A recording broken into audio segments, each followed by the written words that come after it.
ایسا کچھ نہ کر سکے، وہ صرف تمہارے سے بائیکاٹ والا ناٹک کروانا چاہتی ہے۔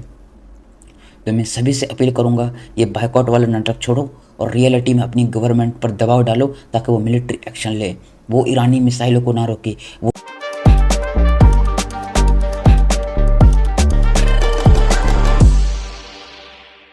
بسم اللہ الرحمن الرحیم۔ شروع کرتا ہوں اللہ کے نام سے جو بڑا مہربان نہایت رحم کرنے والا ہے۔ السلام علیکم۔ اس وقت غزہ میں بہت ہی برے حالات ہیں، جس کی وجہ سے آج 11 تاریخ کو ایک بچے کی موت بھی ہو گئی۔ تو میرا کہنے کا مطلب یہی ہے کہ غزہ میں بہت ہی برے حالات ہیں، جس پر بات ہونی چاہیے، اور اس کے ذمہ دار کون ہیں ان کو ٹھہرانا بھی چاہیے، ذمہ دار کون ہے اس کا۔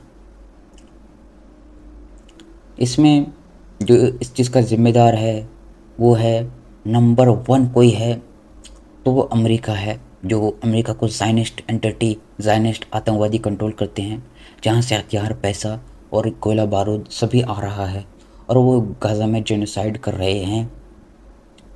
تو جو غزہ میں باڑھ کا آنا، ٹھنڈ کی وجہ سے وہاں پر کپڑے نہیں ہیں، وہاں پر رہنے کے لیے، کھڑے ہونے کے لیے جگہ نہیں ہے، وہاں پر سونے کے لیے دور کی بات ہے۔ تو اتنا برا حال ہے۔ تو ہم سب کو ان عرب کے غداروں کو ہٹانا چاہیے اور ان کے خلاف کیس درج ہونے چاہیے نیشنل اینڈ انٹرنیشنل کورٹ میں، تاکہ ان کو سزا دی جائے جو انہوں نے غزہ میں کیا ہے۔ غزہ جینوسائیڈ کو زائنسٹ آتنکوادیوں نے، اسرائیلی آتنکوادیوں نے بہت ہی اپنی اوقات سے زیادہ لے گئے ہیں، جو کہ ان کی حیثیت نہیں ہے جو انہوں نے کیا ہے۔ ان کی آبادی 1 کروڑ سے بھی کم ہے، لیکن ان کی حرکتیں 800 کروڑ والی ہیں۔ تو میرا کہنے کا مطلب یہی ہے، جو انہوں نے کیا ہے غزہ میں، ان کا فلسطین میں جو انہوں نے جینوسائیڈ کیا ہے، 80 سالوں سے جو جینوسائیڈ کر رہے ہیں، یہ بالکل ناکام لوگ ہیں، بالکل ناکام لوگ ہیں۔ یہ دنیا میں بھی ذلیل ہو کر مر جائیں گے، اور آخرت میں تو ہمیشہ ہمیشہ کے لیے اللہ تعالیٰ نے ان کے لیے تیار رکھا ہوا ہے۔ تو فکر کرنے کی ضرورت نہیں ہے، صبر کرنے کی ضرورت ہے، اور کوشش کرنے کی ضرورت ہے کہ ان زائنسٹ آتنکوادیوں کو اس دنیا سے ختم کر دیا جائے۔ اس دنیا سے ان زائنسٹ آتنکوادیوں کو، جو بچوں کو مارتے ہیں، جو بوڑھوں کو مارتے ہیں، جو مہیلاؤں کا ریپ کر کر انہیں مارتے ہیں، جو انہوں نے ٹارچر کیمپ بنائے ہوئے ہیں جہاں پر مہیلاؤں کا ریپ کر کر پھر انہیں مارتے ہیں، چھوٹے بچوں کا ریپ کرتے ہیں، تو ان زائنسٹ آتنکوادیوں کا یہی حال ہونا چاہیے۔ ان زائنسٹ آتنکوادیوں کو دنیا میں بھی اور آخرت میں بھی سزا ملنی چاہیے۔ تو آپ کو فکر کرنے کی ضرورت نہیں ہے، آپ کو کوشش کرنی ہے۔ اس بات کو دھیان میں رکھیے، بائیکاٹ کرنا اور اپنی طرف سے کوشش کرنے میں فرق ہے۔ بائیکاٹ کر کے کیا کر لو گے آپ؟ یہ جو ناٹک رچا ہے پچھلے 2 سالوں سے بائیکاٹ والا، یہ اسرائیلی زائنسٹ آتنکوادیوں نہیں رچا ہو، تاکہ تم اپنی حکومت پر، اپنی سرکار پر دباؤ نہ ڈالو کہ وہ ملٹری ایکشن لے، وہ غزہ میں جو بھوکے بچے مر رہے ہیں ان کو کسی طرح کی مدد کرے، وہ بھوکے بچوں کے لیے تھوڑا سا چاول دال پانی نکال دے، ایسا کچھ نہ کر سکے، وہ صرف تمہارے سے بائیکاٹ والا ناٹک کروانا چاہتی ہے۔ تو میں سبھی سے اپیل کروں گا، یہ بائیکاٹ والا ناٹک چھوڑو اور ریئلٹی میں اپنی گورنمنٹ پر دباؤ ڈالو تاکہ وہ ملٹری ایکشن لے، وہ ایرانی میسائلوں کو نہ روکے، وہ حزب اللہ پر دباؤ نہ ڈالے کہ وہ ملٹری ہتھیار ڈال دے، کہ وہ ہتھیار ڈال کر سرنڈر کر دے زائنسٹ آتنکوادیوں کے ہاتھوں میں۔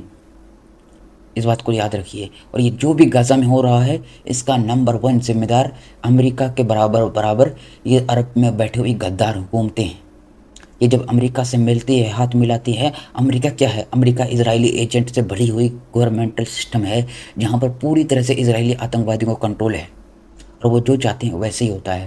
تو امریکہ سے ہاتھ ملانا مطلب یہ بہانہ ہوتا ہے، یہ اصل میں اسرائیلی ایجنٹس ٹرمپ سے ہاتھ ملا رہے ہوتے ہیں، لیکن دکھاوے کے لیے ٹرمپ سے ہاتھ ملا رہے ہوتے ہیں، لیکن یہ سب کو پتہ ہے ٹرمپ ایک اسرائیلی ایجنٹ ہے۔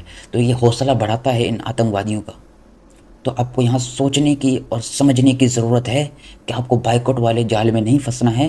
آپ کو کیا کرنا ہے؟ آپ کو اپنی حکومت پر دباؤ ڈالنا ہے تاکہ وہ ملٹری ایکشن لے۔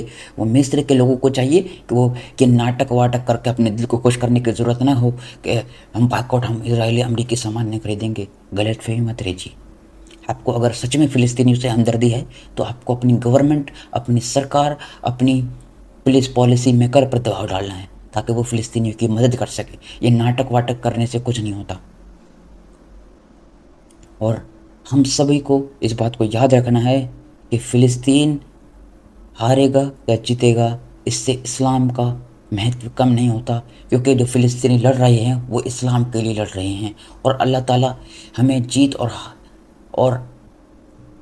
ہار، اس سے اسلام پر کوئی فرق نہیں پڑنا چاہیے، آپ کے ایمان پر کوئی فرق نہیں پڑنا چاہیے، اس بات کو دھیان میں رکھیے۔ اللہ تعالیٰ ہم نے اپنی طرف سے پوری کوشش کرنی ہے تاکہ ہم جیت جائیں، پر اللہ تعالیٰ جیت اور ہار کا فیصلہ کرنے والا ہے۔ ہم نے کوشش کرنی ہے، جیت اور ہار کا فیصلہ اللہ کرے گا۔ اگر ہار گئے تو اس کا مطلب یہ نہیں ہے کہ آپ مایوس ہو کر بیٹھ جائیں، آپ مایوس نہیں ہو سکتے، آپ مسلمان ہیں، آپ مایوس نہیں ہو سکتے۔ السلام علیکم۔